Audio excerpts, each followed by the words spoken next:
Shalom Bapak Ibu, saudara kasih dalam Tuhan. Haleluya, kita bersyukur Tuhan memelihara kita memasuki minggu pekerjaan kita yang baru, tanggal 2 Februari 2026 hari Senin.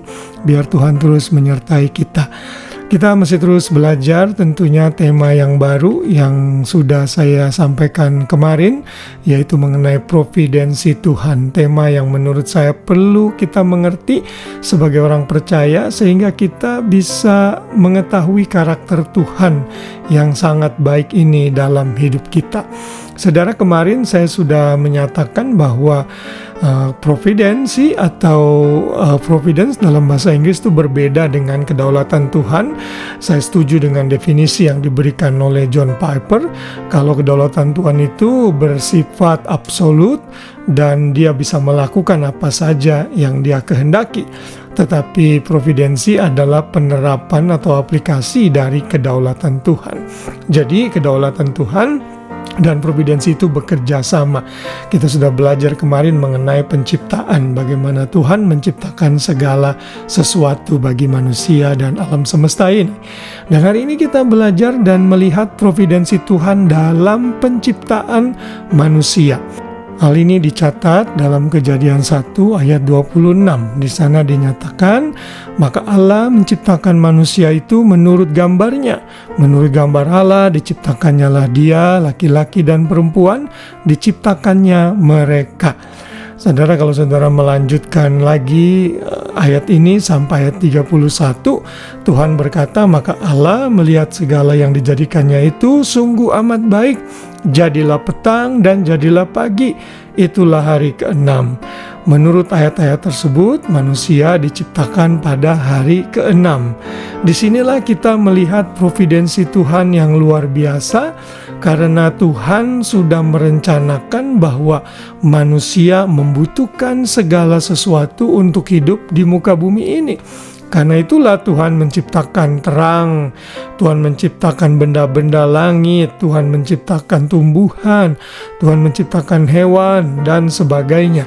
Sehingga saat manusia ada, manusia bisa memenuhi kebutuhan mereka, manusia bisa survive. Tuhan sudah merancangkan bahwa manusia akan berkembang biak dan bertambah banyak. Karena itulah tujuan Tuhan, yaitu memenuhi bumi. Providensi Tuhan juga terlihat di dalam menciptakan manusia saat manusia diciptakan di bumi, bukan di planet yang lain. Kita tahu bahwa bumi itu berada pada urutan planet yang ketiga, dan ini adalah posisi yang tepat.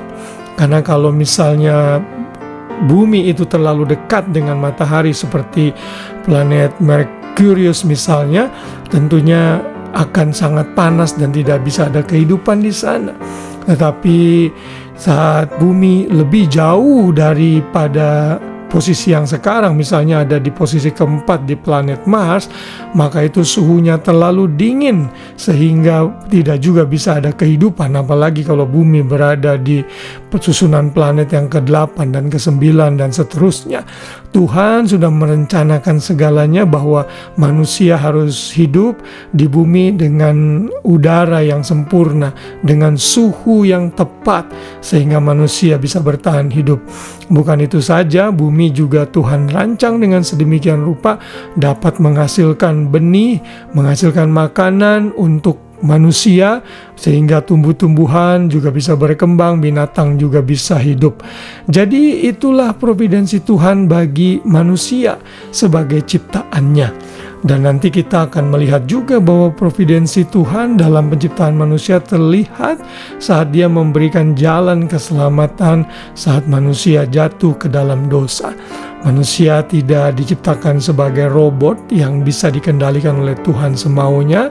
Manusia diberikan kehendak bebas untuk mengambil keputusan. Dan kita tahu manusia salah mengambil keputusan dan jatuh dalam dosa. Tapi dalam providensinya Tuhan kembali merancangkan keselamatan dengan Ia sendiri menjadi manusia dan menyelamatkan manusia dari dosa. Jadi sejak dari penciptaan manusia sampai nanti manusia itu berakhir hidupnya di bumi ini lalu masuk ke dalam kekekalan di surga bersama Tuhan, Tuhan sudah merancangkannya dengan demikian rupa. Seharusnya pengetahuan ini memberikan kita ketentraman dalam menjalani hari-hari kita. Kalau yang besar saja, yang luas saja Tuhan menciptakan segala alam semesta dan manusia, masakan Tuhan tidak memperhatikan kehidupan kecil dari diri kita yang mungkin hanya seperti titik di kertas putih yang besar dari seluruh besarnya alam semesta ini. Tuhan pasti memelihara, menjaga, dan merawat hidup kita. Karena itu, jangan pernah takut, jangan pernah gelisah dalam hidup ini, juga khawatir karena kita tahu Tuhan dalam providensinya sudah menciptakan kita dan menyediakan segala sesuatu yang terbaik untuk kita.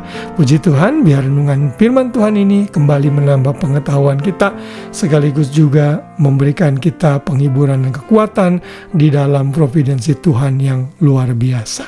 Selamat malam dan selamat beristirahat, selamat tidur. Tuhan memberkati kita semua. Shalom.